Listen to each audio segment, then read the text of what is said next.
Let's go back to Rome. The Prime Minister has been in Rome since yesterday for the G20 summit, but just in a short while from now, he is in Vatican City. He's going to be meeting up with the Pope. Several bilaterals, of course, are lined up for today. But there you have those shots. That's the Prime Minister who's reached the Vatican City. He's going to meet the Pope ahead of the G20 summit. A very emotive, significant meeting which is going to take place, and just in a short while from now, as we stay with those pictures, we can see the Prime Minister receiving a warm welcome over there, and he is at the Vatican City. This is just before the climate change summit begins in G20. The Prime Minister has come. There you have it. You have the Prime Minister up on his screens, his first meeting with the Pope ahead of the G20 summit. Maha's with us. Maha, I remember you were telling me the other day, it is not compulsory, but it's significant. Can you just take us through the Prime Minister's visit to the Vatican City? He's meeting with the Pope.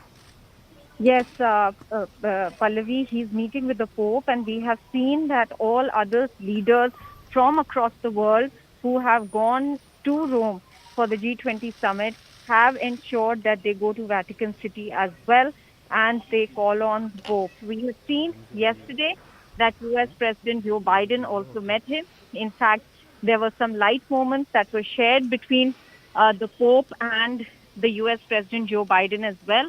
At the moment, Prime Minister Modi is meeting with the Pope, and in some time from now, we will get more details of whether there was any significant conversation between the two.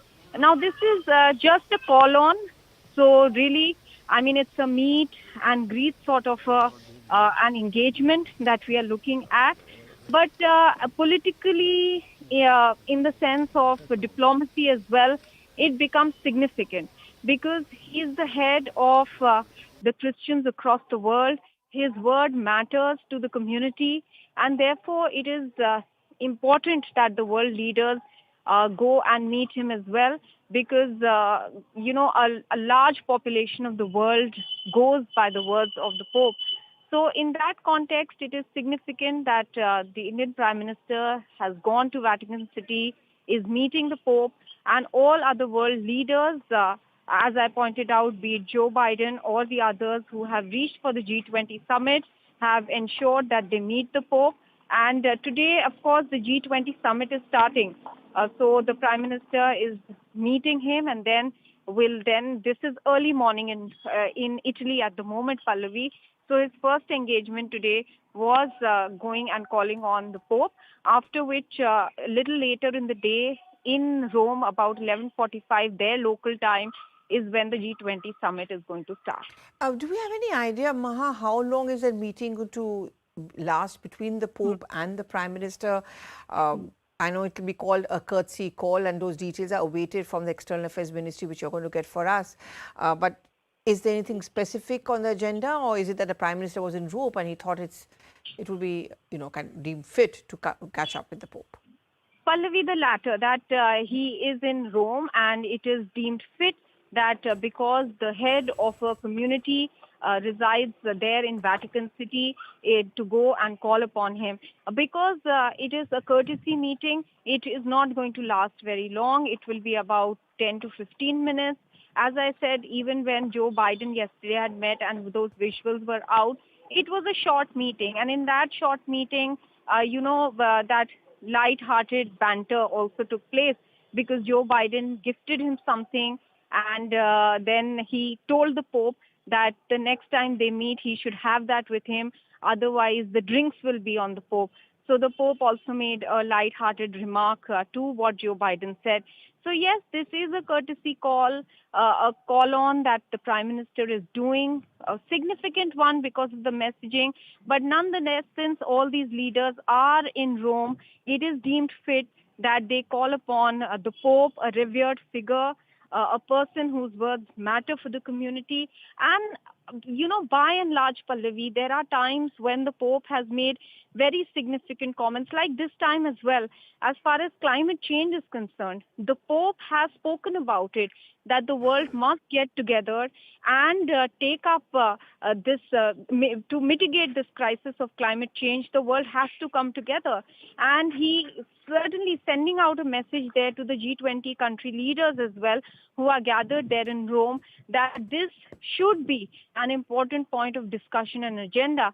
And as Sanjay Suri too has been pointing out that even before COP26, because most of these leaders from Rome will then travel to Glasgow for COP26, which is a climate summit. But before that, even the G20 is going to look at the crisis that climate change has created across the world.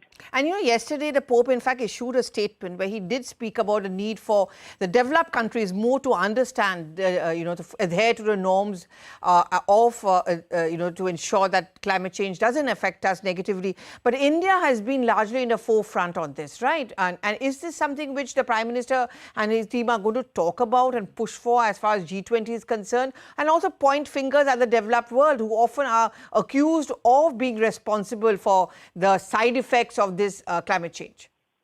Well, absolutely, Pallavi. India has very conscientiously met its climate targets. There is intense pressure on India to commit to net zero emissions in the foreseeable future. And India has stood its ground on that count, saying that India is a developing country. Our energy needs are high, even though if you compare India's energy needs per capita against any developing country, it is much low.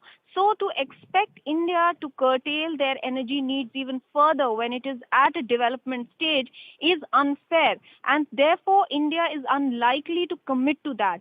India is going to make a point that it's the developed world that has the largest carbon footprint, that has the largest emissions, that has resulted in this calamity now that we are seeing across the world. And therefore, the onus is greater on them to mitigate this crisis, to invest heavily in sustainable development, and to ensure that they do their bit rather than pressurizing countries like India to further do much more. Although India, and this is something that, most countries admit. Yesterday, the British High Commissioner to India, Alex Ellis, when I spoke with him, did acknowledge the fact that India has done a lot as far as climate issues are concerned. India has been pushing the International Solar Alliance as well.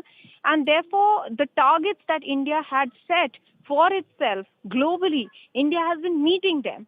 So therefore, the fact is that India will talk about climate justice and how the developed world needs to do more, something that the Pope has also pointed out. So yes, this is a commonality. This is a common issue that the Pope also feels very strongly about. So we wouldn't be surprised if that issue is taken up. But certainly when such top leaders meet, Pallavi, it is very difficult to second guess what they are talking about. And that is only released once the conversation is over. Yes, absolutely. And he has some important bilaterals also lined up, Maha, not just today, but also over the next few days. The focus is going to be, as you've been reporting, on trade, economic recovery, because that's also very, very important, and COVID, of course. Yes, absolutely. He has had one bilateral yesterday with the Italian Prime Minister. The details came out late last night on the engagement between the two sides. That engagement was seen as significant and important, Pallavi, because as you know, the relationship between the two sides has taken a hit after the Augusta-Westland controversy as far as defense cooperation is concerned, and also the Italian Marines case. That seems to have upset the equation between the two sides of over the last few years. And this meeting, therefore, yesterday was significant because it would take forward now the agenda of improving the ties between the two sides. So he met Mario Draghi yesterday. The Prime Minister will also be meeting the French President Emmanuel Macron. In all, he has about 20 bilaterals that were lined up. He had one more significant one yesterday with the European Union and the European Commission chiefs as well. Of course, the discussion with all these leaders range from all the issues you've pointed out to trade, to climate change, to the COVID-19 pandemic and its economic fallouts on the global economy, on individual economies of the countries as well.